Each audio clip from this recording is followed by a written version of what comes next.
Amém. Mateus 27, verso 11 diz: Jesus foi conduzido à presença do governador e este o interrogou: És tu o rei dos judeus? Afirmou-lhe Jesus: Tu dizes. Então passou a ser acusado pelos chefes dos sacerdotes e pelos anciãos, mas ele nada respondeu. Foi quando lhe questionou Pilatos: Não ouves a acusação que todos levantam contra ti? Jesus, entretanto, mantinha-se em absoluto silêncio, e por isso ficou o governador fortemente impressionado. Contudo, por ocasião da festa, era costume do governador dar liberdade a um prisioneiro escolhido pelo povo. Detinham eles, naqueles dias, um criminoso muito conhecido de todos, chamado Barrabás.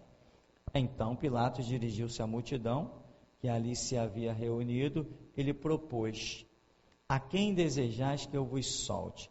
A Barrabás ou a este Jesus que é chamado de Messias? Isso porque tinha acontecido de que o haviam entregado por inveja. Amém, irmão? Pode sentar. Irmãos, essa gloriosa história milenar, né? Essa história incomoda tanta gente, né? Essa história, porque todas as histórias acabam ficando para trás, ou algumas histórias ficam apenas retidas nos próprios livros, mas algumas não. Os livros não conseguem contê-la. É o caso do Evangelho de nosso Senhor e de Salvador Jesus Cristo. Essa história, os livros não conseguem contê-la. Jesus não chegou na terra preocupado em deixar logo registrado em livros o seu Evangelho. Ele provou que o Evangelho é verdadeiramente escrito nos corações daqueles que aceitam a verdade. Porque ele chegou, não se preocupou com pergaminho, não se preocupou em escrever nada, poderia ter solicitado que algum escriba hábil, como ele providenciou para Jeremias, ele providenciaria para si mesmo, mas não se preocupou com isso. Jesus foi ali, pregou, ensinou e foi escrevendo nos corações humanos, nas mentes humanas. 35, 40, 50 anos depois, os discípulos, 50 anos depois de Jesus, já ter cumprido a sua missão, ou o seu nascimento, não sei exatamente a que eles se prendem essa data, mas décadas depois, alguém pegou e falou assim: poxa, essas palavras não podem ficar esquecidas, né? Nós vamos escrever. E era projeto de Deus também que ali fosse escrito, mas Deus provou o quanto essas palavras são poderosas, que inicialmente Jesus não se utilizou de nenhuma anotação, a não ser os corações humanos. E esta história causa medo, pavor, desespero em muita gente. Não quando vê alguém falando: não, Jesus é bom, Jesus é amor, eu estou indo para a igreja, eu vou orar por você. Não é esse tipo de história. Essa história é falsa, essa história é mentirosa. A história verdadeira de que Cristo Jesus esteve no mundo, não se curvou a homem algum, não temeu arma alguma e cumpriu a sua missão. Essa história que apavora a humanidade. Esta é a história que apavora a humanidade. Me perguntaram no último tribunal, você considera que tenha inimigo, ou o delegado é seu inimigo? Eu falei assim: não, isso não mexe com a minha cabeça. Se alguém é meu inimigo é porque se fez meu inimigo. Eu não me faço inimigo de ninguém. Eu me considero com uma vida tão estabilizada, tão estabelecida, eu me considero tão seguro, tão inabalável, que eu não conto o meu dia a dia por inimigos. Sabe por quê, irmão? Porque esta é a história real que abala o mundo. Você olhar para o Evangelho e se sentir parte dele e ele parte de você, como Jesus falou assim: naquele dia vocês vão entender que eu estou em vocês e vocês estão em mim. Sabe por que muitos cristãos, ou a igreja de muitas partes, que é composta de pessoas, são fracos? Porque não conceberam tamanha façanha Como é que é? Onde está Deus? Deus está em mim. Certa vez eu conversando com uma pessoa, certa vez tem aí isso não foi só uma vez, mas a último tempo deve ter uns 5 anos. E a pessoa dizendo assim, não, porque a gente procura Deus, mas não acha, né? A gente vai numa igreja, é enganado, vai na outra, só quer dinheiro. Eu falei, não, mas se você procurar Deus, você vai encontrar. E eu disse para a pessoa, às vezes Deus está bem mais perto. Só que às vezes as pessoas não procuram Deus com coração sincero. Deus, não se procura a Deus para Ele resolver o seu probleminha e depois você seguir o seu próprio caminho. Quando nós procuramos Deus é para encontrá-lo e morrer por Ele. Não, mas você fala com uma convicção como se você soubesse aonde está Deus. Eu falei assim, olha para mim. Se você não enxergar Deus em mim, não o encontrará em nenhum outro lugar no mundo. Como assim? Falei, dá seu jeito. Eu tenho que seguir Nabuco de Freitas afora. Eu passava muito naquela rua ali e encontrava tanta gente, mas aí Jesus abençoou com o carro, né, irmão? Aí a gente já não passa mais a pé. Mas a obra continua sendo feita, tá, irmão? Não é porque eu estou passando de carro que a obra não é feita, não. Mesmo se Jesus me der um aviãozinho, não sei o que eu vou fazer com o avião, né? Mas se um dia eu precisar, Ele dá. Amém, irmão? Se um dia precisar, Ele dá. Só que tem pessoas por aí que estão querendo coisas que não precisam. Jesus, me faz uma pessoa rica. Jesus está olhando, mas você não precisa ser rico. Outros, porém, precisam, devido à obra que Deus tem com as suas vidas. E Deus os faz ricos. Mas tem gente pedindo que não precisa, o que não tem necessidade. Porque o Senhor Jesus disse, pedi e dar-se-vos-á, buscai e achareis, batei e abrir-se-vos-á. Mas Ele diz, agrada-te do Senhor, e Ele satisfará o desejo do teu coração. O que é se agradar de Deus? É desejar que a vontade dEle seja feita, a felicidade dEle, a vontade dEle, seja feita acima da minha vontade e da minha felicidade. Não está escrito, amarás o Senhor teu Deus sobre todas as coisas? Você ama o seu filho? Se você ama o seu filho, você não deseja vê-lo melhor do que você?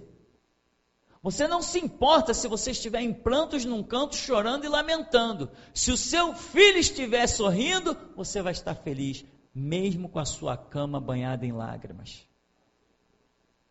E tem gente que diz que ama a Deus. Se eu amo Deus, eu choro todas as minhas lágrimas por Ele. Se eu amo a Deus, eu dou a minha vida por Ele. Você ama seu filho? Daria a sua vida pela do seu filho? Eu daria, no natural, né? Espiritual à parte, no natural, eu daria a minha vida pelos meus filhos. Porque eu os amo. Ora, e se eu digo que amo a Deus sobre todas as coisas, inclusive sobre os meus filhos, se esse amor for verdadeiro, a minha predisposição é de morrer pelos conceitos, preceitos e vontade do meu Deus. Senão é tudo palhaçada, irmão. Esse bando de gente aí, entrando pelas igrejas para enriquecer, dando falsos testemunhos. Aliás, são cada testemunho que você vê o vazio do ser humano. Não tem nada a dizer, não tem nada a declarar. Aquelas palavras que estão sendo proferidas ali, você está vendo que elas não são reais. Não são reais, são falsas. Mas, porquanto rejeitaram o amor da verdade para se salvar, Deus lhes permitirá a operação do erro. Fazer o quê? Que ninguém ouse dizer que Deus não fez a parte dele. Aqui, irmão, esse nosso texto diz que Jesus foi conduzido à presença do governador, né, Pilatos, e ele pergunta, tu és rei dos judeus? Aí Jesus diz assim, tu dizes. Muitos interpretam nessa expressão de Jesus, que Jesus estaria dizendo, sim, eu sou. Não sei, eu não conheço tanto as expressões do idioma hebraico, grego e aramaico, para que eu possa ter tamanha afirmação. no português eu não consigo interpretar dessa maneira, mas também quem sou eu para discutir idioma com pessoas que estudaram tanto?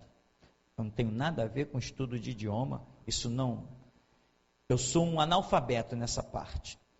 Então passou a ser acusado, no verso 12, pelos chefes dos sacerdotes e pelos anciãos, mas ele nada respondeu. Quem é que acusou Jesus? Chefes dos sacerdotes e os anciãos, a classe mais espiritual, os homens mais elitizados da sociedade israelita, que deveriam ter amparado Jesus. Jesus foi um mentiroso? Olha, hoje, 2000 anos de história, nós estamos vendo que Jesus foi a verdade personificada, a verdade encarnada. E essa turma aqui simplesmente começa a acusá-lo, querendo que ele fosse morto. No capítulo anterior, nos versos anteriores, vai dizer que eles decidem que Jesus seja morto, mas eles não têm autoridade para matá-lo. Então eles vão lá para matar Jesus através das mãos dos romanos. Mas foram eles sim que mataram. Jesus não foi morto por falsas acusações? E quem levou as acusações falsas para o seu julgamento? Quem organizou falsos testemunhas para denegrir Jesus e mentir aquela baboseira toda que nós conhecemos? Foram eles, os sacerdotes e os anciãos. Foi quando, verso 13, foi quando lhes questionou Pilatos: não ouves a acusação que todos levantam contra ti? Não ouves a acusação que todos levantam contra ti? Todos. Eu entendo que é muita gente. Pelo menos depois lá fora nós vamos ver, quando o cenário é descrito, nos dá a entender que fora ali no palácio, ali do muro ou da varanda que Pilatos vai exercer o julgamento, tem uma multidão lá fora gritando: crucifica-o. Então Pilatos está dizendo assim: você não vê a acusação que todos levantam contra ti? Era uma multidão contra Jesus.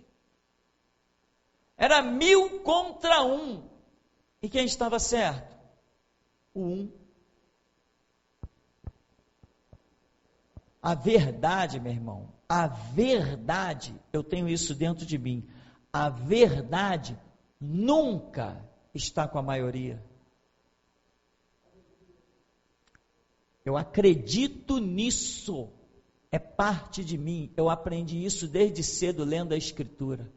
A verdade nunca está com a maioria, porque a verdade é uma pérola preciosa. A verdade é um segredo de Deus para o homem. Pérolas, segredos, não estão espalhados com todo mundo. Isso está com a minoria. Isso está escondido embaixo de 7 chaves. Jesus contou várias parábolas. Um homem encontrou uma pérola. Ele foi e vendeu tudo que ele tinha para conquistar aquele campo que tinha aquela pérola. Então ele, para ter aquela verdade, ele teve que fazer um sacrifício de tudo que ele tinha, abriu mão de tudo que ele tinha para ter aquela pérola. Todo mundo faz isso? Não. Então a verdade sempre está com a minoria. Se eu ver 2 grupos reclamando, ali tem 100 e ali tem 10.000, um grupo contra o outro, pode vendar os meus olhos, aquela minoria ali está com a verdade. É o que eu penso, é o que eu aprendi na Escritura. Todos levantam contra ti, disse Pilatos. Você não está vendo que todos levantam contra ti? Irmão, sabe o que me fez retornar firme para a igreja? Uma vez eu estava lendo aquele Novo Testamento que os Gideões distribuíam, não sei que grupo era esse chamado Gideão, os Novos Testamentos cinza, Novos Testamentos, Salmo e Provérbio tinha ali. Eu estava lendo aquilo, que a minha mãe tinha recebido aquilo de um médico. Ela estava com um problema, foi no médico, o médico falou assim: o problema da senhora é Jesus. E deu o Novo Testamento para minha mãe. E um dia eu peguei aquilo, estava lendo, eu olhei, sentado no sofá, eu olhei aquilo em cima da estante, peguei o livrinho, sentei no sofá de novo, e abri aleatoriamente, comecei a ler. quando Paulo está sob acusação e um rei, um imperador, um governador diz assim para ele: olha, nós queremos te ouvir a respeito dessas coisas, porque sobre esta tua seita, falando para o apóstolo Paulo, sobre essa tua seita é notório que em toda parte se fala mal dela. Irmão, quando eu li aquilo, é notório que em toda parte se fala mal dela. Aquilo me deu uma coisa meio louca, eu fechei aquele livro e falei assim: eu tenho que ir para a igreja. Essa é a verdade. Isso aqui que todo mundo está falando mal, está falando contra, a verdade está aqui, eu tenho que ir para a igreja. Ali foi uma decisão que veio de dentro da minha alma, porque eu entendi, eu já havia entendido que no mundo sempre a verdade estava perseguida, sempre a verdade estava com a minoria, eu já tinha entendido isso. E quando eu li isso na Escritura, eu falei: não preciso mais procurar, aqui está a verdade. E veio uma situação, uma ocasião, eu fui para dentro da igreja, e quando eu estava lá na igreja, tinha um pastor pregando, e eu ali no meu canto, eu disse assim: Jesus, agora é até a morte. Agora é até a morte. Nunca mais eu olho para o lado, agora é até a morte. E desde então, meu irmão, eu não sei o que é ficar um dia sem igreja. Vamos caminhar aí para 30 anos. Aí aqui, Pilato questionou Jesus: tu não está vendo? Todo mundo te acusa. O que Jesus fez? Silêncio. Caramba, todo mundo me acusando, mas não é possível, deixa eu ver na multidão aí, não tem ninguém a meu favor. Quem tem Deus ao seu favor nos céus, não procura apoio no meio da multidão, irmão. Não procura, irmão. Não procura. Não procura. Não procura. Né? Se eu tivesse aqui nessa comunidade procurando algum apoio, já teria fechado as portas. Uma comunidade de espíritas, católicos, os católicos muito mais furiosos que os próprios espíritas. Alguns anos atrás era o contrário. O que interessa? O que importa? Nesse bairro, os católicos me odeiam, os espíritas me odeiam. Quem mais? E os crentes me odeiam. E cada um de vocês que entra pelas portas, vocês são culpados de eles me odiarem cada dia mais. Quando colocávamos a placa, não tinha nada dessa construção, era um muro ali, estávamos colocando uma placa, todo mundo ficava rindo. Todo mundo ficava zombando. 2 anos depois, eles já não tinham mais aonde colocar o carro deles. Aí acabou a zombaria, acabou o riso, ficou todo mundo sério. De lá para cá, irmão, umas 20 vezes já vieram gente aí nessa porta.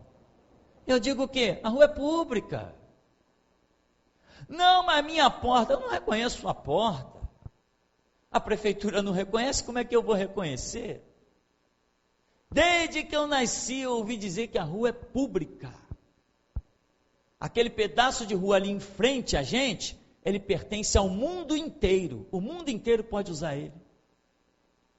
Não é meu, porque está em frente ao número da minha casa. Se eu sequer parar de pagar o IPTU, a prefeitura me põe para fora. Como que a rua é minha? Se todo mundo paga pelo aquele pedaço, todo mundo paga pela iluminação que tem nos postes. Mas enfim, irmão, eu aprendi que para um homem ser vencedor, basta que ele tenha um exército do seu lado composto de apenas um, que se chame Deus. E não importa, não adianta, podem gritar, nenhuma folha vai cair da árvore, se Jeová, o nosso Deus, não soprar para ela cair. Então, irmão, você tem que entender isso. Se todos estão contra ti, lembra-te, traze à memória o que Cristo Jesus disse. Nesta noite todos vocês me abandonarão, mas eu não vou ficar só. Por quê? Porque o Pai está comigo. Isso te basta? Porque tem pessoas que ficam procurando apoios nos braços naturais. Lembra quando Jesus foi para o Getsemane? Fica aqui comigo, Jesus está angustiadíssimo. Fiquem aqui comigo velando, eu vou ali orar. Jesus volta, mas vocês acordam, caramba, vocês não puderam velar nenhuma hora. E os discípulos ali quase apagando, sem aguentar. Estão na madrugada no Getsemane, passaram o dia inteiro andando de um lado para o outro, pregando aqui, pregando ali, ajudando Jesus, carregando coisas, levando enfermo para cá, enfermo para lá. Os discípulos estão no bagaço. E Jesus fica aqui, foi lá, voltou, vocês estão de novo, dormindo. Não é que Jesus era fraco não, irmão. De repente o que está acontecendo ali, é ele dando uma lição para nós. Está vendo como vocês não podem se apoiar em homens? Essa pode ser a principal lição. Quando Jesus diz assim, não, tudo bem, eu estou vendo que vocês estão muito cansados. Fica aí. Voltou para orar novamente, já não mais solicitando a vigilância dos discípulos. Aí os céus se abriram e falou com ele. Aprenda, meu irmão. Você precisa, você necessita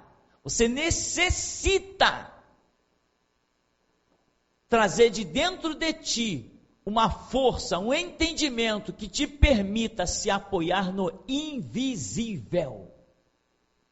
Precisa. Quando saíres a peleja contra os teus inimigos e tu vires o quê? Carro, povo, cavalo, tudo em maior número do que você, deles você não terá temor. Por quê? Porque o invisível está contigo, o Senhor, o teu Deus, está contigo, o invisível. Não olhe para o número dos teus carros e dos teus cavalos, que são poucos, porque o Senhor, o teu Deus, o invisível, está contigo. Essa é a vitória, irmão. Só existe vitória na vida de um homem quando a sua fé for louca. Louca. Durante muito tempo da minha vida, eu entrava no meu canto para perguntar, Deus, me ensina a ter fé. O Espírito disse assim, crê na palavra. Não, eu creio, mas como é que é isso? E lá estava eu no dia seguinte, Deus me ensina a ter fé, tem que crer na palavra, mas eu creio na palavra, eu acredito que tudo isso foi verdade, esse livro todo é tudo verdadeiro. E no dia seguinte estou eu lá, Deus me ensina a ter fé, crê na palavra, mas eu creio. Não, quem crê aposta a vida. Ah, tá, então tá bom, agora eu entendi.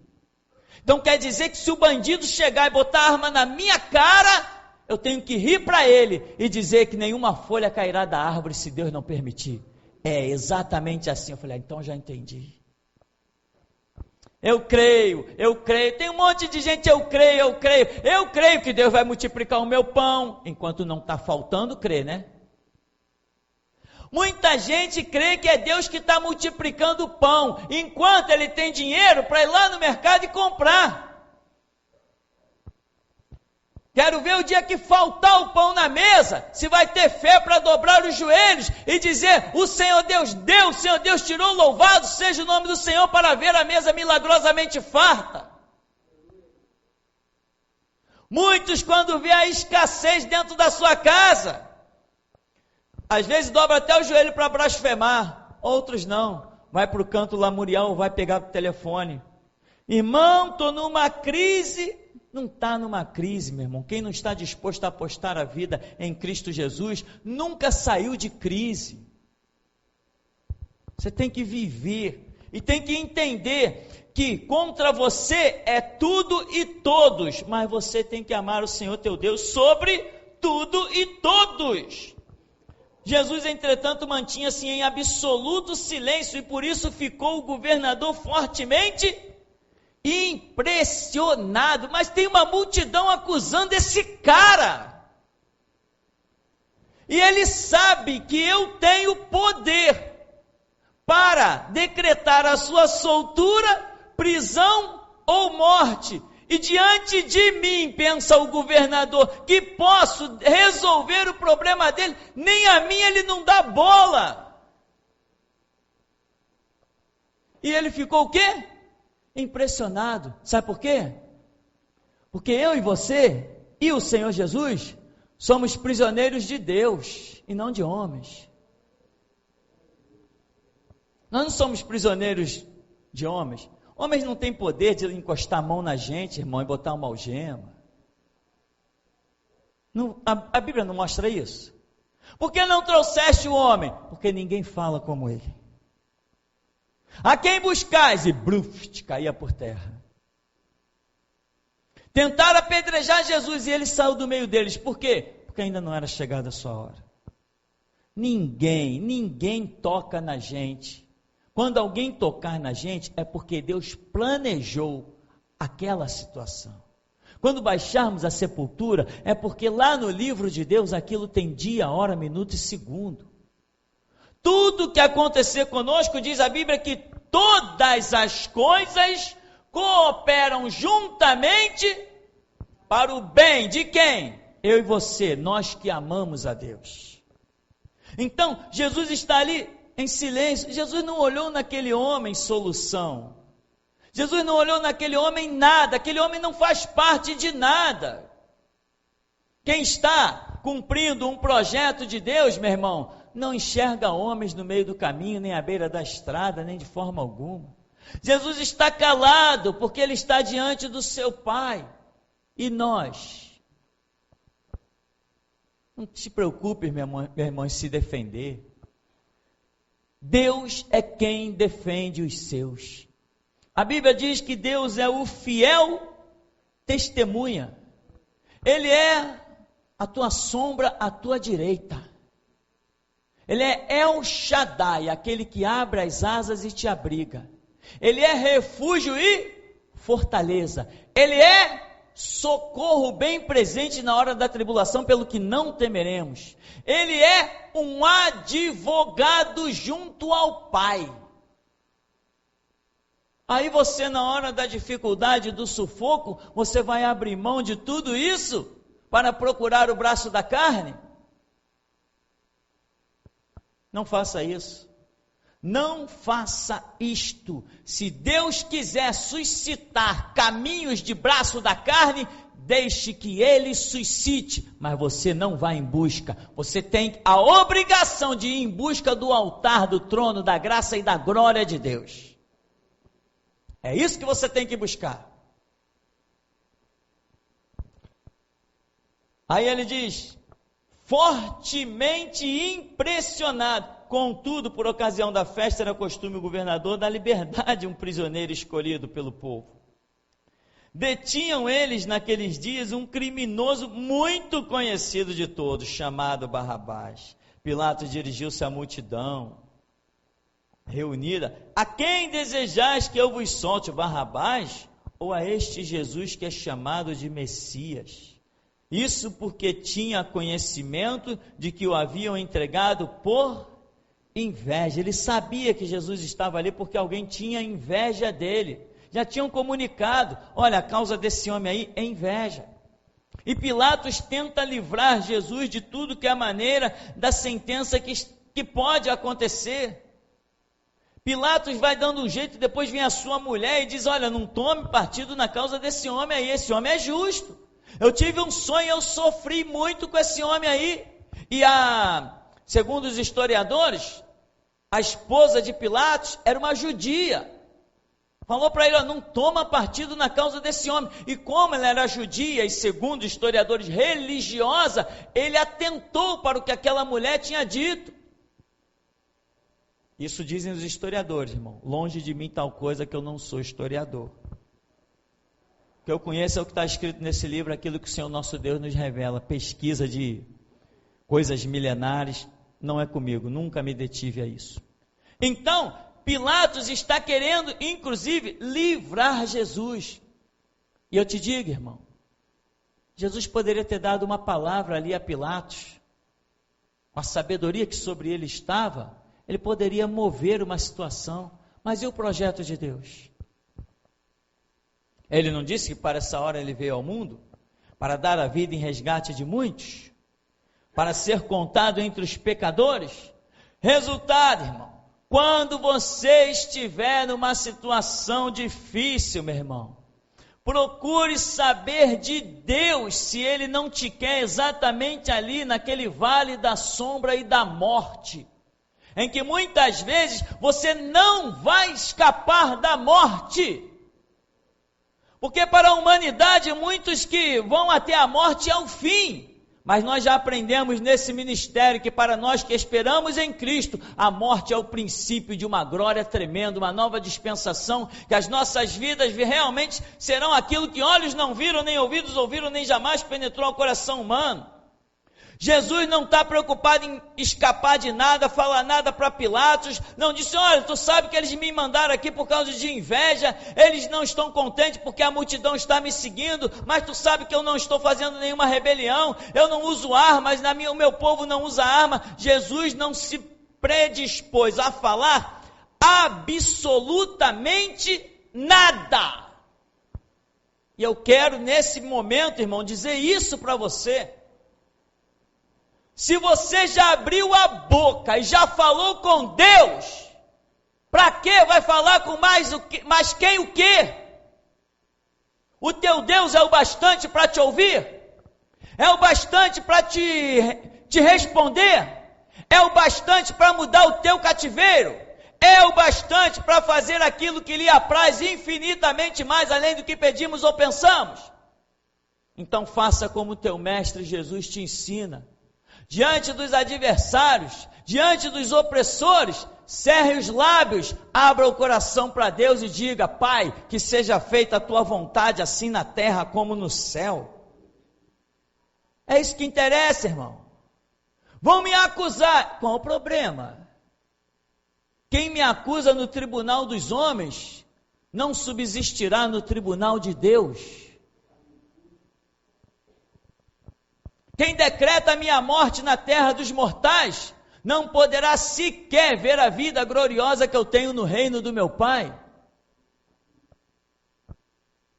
Os que me olham no corpo carnal, sequer poderão contemplar aquilo que está preparado para mim acima das nuvens e das estrelas. Que preocupação nós, igreja do Deus vivo, temos quando todos são contra nós? Não temos preocupação, temos motivo de júbilo e de alegria, porque ele falou, a um servo cabe ser igual ao seu Senhor, assim como me perseguiram, perseguirão vocês. E ele ainda diz, bem-aventurado são vocês quando vos perseguirem, maldizerem e mentindo, como aconteceu com ele, mentindo, disserem todo o mal contra vós, exultai-vos e alegrai-vos, porque o vosso galardão é grande no céu. Isso é fantástico quando nós aceitamos, entendemos isso. Vão te matar, irmão? Tu está com medo de quê? Está com medo de encontrar a vida com teu Senhor Jesus? Disseram que a tua hora vai chegar. Ah, se eu pudesse meter a mão nos ponteiros do relógio e girar ele que nem um ventilador para a minha hora chegar logo. Quem está preocupado com essa tal de morte? Quem está preocupado com a ira dos homens? Ninguém sofreu mais ira do que Cristo Jesus, e tudo que se sabe deste tal Jesus hoje, é que Ele está sentado à destra do Todo-Poderoso. A um servo, cabe ser igual ao seu Senhor, ele falou, todo aquele que vencer vai se assentar comigo no meu trono. Verso 19, estando Pilatos assentado no tribunal, sua esposa lhe enviou a seguinte mensagem, não faças nada contra este homem inocente, pois hoje em sonho muitas coisas sofri por causa dele. Todavia os chefes dos sacerdotes e dos anciãos influenciaram a multidão para exigir o livramento de Barrabás e a execução de Jesus. Então o governador entregou à multidão um dilema: qual dos dois homens quereis que eu vos deixe livre? Exclamaram: Barrabás. Pilatos ainda questionou-lhes: se é assim, que farei de Jesus, que é chamado de Messias? Bradaram todos: crucifica. Pilatos, um homem do Império Romano, um homem de um império idólatra, um homem cujos conceitos da verdade não são tão nobres quanto alguém que conheça os pergaminhos de Israel. Pilatos fica assustado. Não tem aquele homicida aí? Não tem aquele homem que matou soldados romanos, matou judeus, invadiu casas? Não tem aquele homem aí? Tem. Então, traz aquele homem aqui. Pilatos no seu coração devia estar pensando assim: eu tenho certeza que eles vão mandar eu soltar Jesus. Pilatos tinha certeza disso, eu acredito que ele tinha certeza, porque ele tenta todos os recursos, e ele vê que nada tem o jeito, ele fala assim: vem cá, por ocasião da festa, eu não devo soltar um preso? Não é costume? Então, não me traz qualquer um, não traz um que tenha a índole duvidosa entre o bem e o mal, não. Traz alguém que o povo sabe que verdadeiramente é mau, é homicida, é um assassino, que já estuprou a filha deles. Traz aquele que já matou filhos deles nessa cidade. Traz aqueles que já arrombou a casa deles, já incendiou. Traz aquele que todo mundo sabe que não presta, que tem que ficar preso e ser morto. Traz aquele. Na hora que põe para escolher, Pilatos descai o semblante e diz: não é possível, eu não estou ouvindo isso. Como é que é? Pilatos fica atônito, Pilatos sai da realidade. Peraí, vocês escolheram quem? Barrabás? Ora, se eles escolheram Barrabás, o destino de Cristo já estava traçado, mas Pilatos está tão tonto, tão atônito, que ele diz: não, peraí, já que vocês escolheram Barrabás, então o que eu vou fazer de Jesus, o Messias? Ele está aéreo com a situação, porque ele não tinha que perguntar isso. O julgamento ele já fazia isso há anos. Se esse aqui foi livre, esse aqui vai para a morte. Ele já estava acostumado a fazer isso, mas ele fica num impasse tão terrível, que ele diz: peraí, mas vocês escolheram quem? Barrabás? Então, como? O que eu vou fazer do Messias, de Jesus? Os judeus escolheram, né, irmão? Eles escolheram homicídios, estupro, casas incendiadas. Foi isso que eles escolheram ao longo de sua história. E ainda não colheram tudo, porque esse é um preço que pesa muito, é um preço eterno. Então, meu irmão, vão colocar você, o santo, e vão colocar aquele que não vale nada. E sabe quem vão escolher? Você já sabe. O mundo, meu irmão, não foi vocacionado para escolher o que é bom e o que é santo. Não é você que vai ser escolhido, não. Quando tiver você diante de alguém que não vale nada, profano, corrompido, corrupto, não vão escolher você. Quem você acha que hoje seria escolhido? Se fosse candidato, vamos colocar um de vocês para ser candidato ao Senado ou à presidência da República. Vocês serão um dos candidatos. E o outro candidato que vai concorrer com vocês se chama Paulo Maluf. Eu te garanto, ele vai ganhar de vocês. Ou então vamos botar o Collor de Mello. Eu te garanto, ele vai ganhar de você. Vão apresentar o teu currículo todo. É um cristão, largou o pecado, largou a maconha, largou a cocaína, largou o homossexualismo, largou a prostituição, parou de assaltar, parou de roubar. E o povo vai dizer: esse não presta. Vi uma reportagem hoje, a Grécia bloqueou milhões de reais que foram desviados da Petrobras. Milhões, já não tem mais para onde olhar na nação. Para onde se olha tem rombos milionários.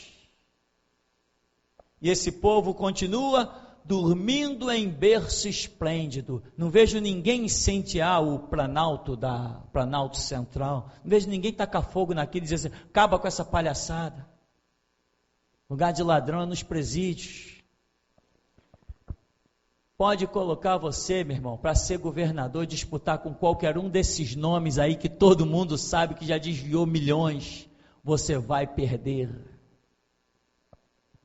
E fique feliz, porque se vós fosseis do mundo, o mundo vos amaria. Mas porque vós não sois do mundo, e disse Jesus, eu com o meu sangue vos comprei. O mundo vos odiará. O mundo odeia o que é santo e ama o que é profano. Graças a Deus. Tenha essa informação, meu irmão. Tenha essa informação na tua escola, no teu curso, no teu local de trabalho. Tenha essa informação. Perseguidos não são os ruins, perseguidos são os bons. Árvore que é estéril, ninguém joga pedra. Árvore que produz bom fruto, é essa que leva pedrada. São lições básicas, mas que precisam ser lembradas. Então o governador entregou à multidão um dilema. Qual dos dois homens eu deixo livre? Pilatos ainda questionou. Se é, que farei de Jesus que é chamado de Messias? Bradaram todos, crucificam. Outra vez insta Pilatos, por quê? Que crime cometeu este homem? Pilatos não está aceitando, Pilatos não acredita no que ele está ouvindo. Mas peraí, por que eu vou crucificar esse homem? Ele já sabia da lei, da regra, é livrar um e crucificar um outro, mas ele, não, peraí, crucifica, e que mal ele cometeu? Apesar de tudo, a multidão esbravejava ainda mais furiosa. Crucificam, percebendo Pilatos que não conseguia demover o povo, mas, ao contrário, um princípio de tumulto já era visível, ordenou que lhe trouxessem água. Lavou as mãos diante da multidão e exclamou, estou inocente do sangue deste homem justo. Esta é uma questão vossa. Então eles responderam, caia sobre nós, nossas cabeças, o sangue desse homem e sobre nossos filhos. Diante disso, Pilatos soltou-lhes Barrabás, mandou que Jesus fosse flagelado e entregou para ser crucificado. Você vê, irmão, que não adianta ser justo, tem que ser justificado também pelo sangue de Cristo. Senão, mesmo que você conheça a verdade, não tem disposição de viver e morrer por ela. Pilatos conheceu a verdade. Ele tenta, mas esse homem é inocente. Ele diz que Jesus é inocente, ele diz que Jesus é justo. Quando o povo diz que ele tem que ser crucificado, Pilatos diz assim, mas como? Cadê o crime dele? Ninguém apresentou nenhum crime. Pilatos tenta livrar Jesus, mas Pilatos ali ele tinha, se ele realmente fosse um cristão, como nós, ele naquele momento ele diria assim, não, o julgamento aqui é meu, e eu não condeno o homem inocente, mas o tumulto está crescendo, ele ficou com medo do tumulto, nós não ficaríamos com medo do tumulto, que o tumulto cresça e se exploda, nós morreríamos com a verdade, e jamais espreitaríamos um sangue inocente. Pilatos, apesar da sua nobreza, eu quero te afirmar, irmão, apesar da sua nobreza, sem Deus, você vai para o inferno igualzinho qualquer ímpio. Pilatos é um homem nobre, não, mas esse homem é inocente. Mas não basta nós conhecermos uma verdade. Nós temos que ser sustentados pelo Espírito da verdade. Aquele que Jesus falou, o Espírito vos guiará em toda a verdade. Mesmo que você tenha a verdade, você se desvia dela se o Espírito Santo não te ajudar. Tem situações que você consegue manter a verdade, mas situações como esta aqui, sem o Espírito, Pilatos não tem, ele acaba naufragando. No final de tudo, ele vê que Jesus é inocente, mas ele não consegue manter-se naquilo que ele sabia que estava certo. E como eu digo, ele lavou as mãos, mas lá no inferno não tem lugar para lavar as mãos. Um homem que conhece a verdade, ele tem que morrer pela verdade. Um homem que conhece o caminho da justiça, ele tem que morrer pela justiça. Se um homem não morre pela verdade e pela justiça, ele vive que nem Pilatos, inutilmente, com medo de uma multidãozinha que faz um alvoroço, com medo de um grupinho que está gritando, crucifica, crucifica. E eles estão gritando, o alvoroço, o tumulto, chama as tropas romanas e manda massacrar todo mundo, mas não abre mão da verdade. Esse é o lema, meu irmão, da vida de um cristão. Jesus disse: eu sou o caminho e a verdade e a vida, e ninguém vem ao Pai senão por mim. Se não for para viver pela verdade, nada tem sentido. E nós, igreja, somos a firmeza e a coluna da verdade. Coluna é o quê? O que sustenta. Se coluna é o que sustenta e nós somos a coluna da verdade, significa que Deus está contando conosco para que a verdade seja sustentada. Até aqui nos tem ajudado, Senhor.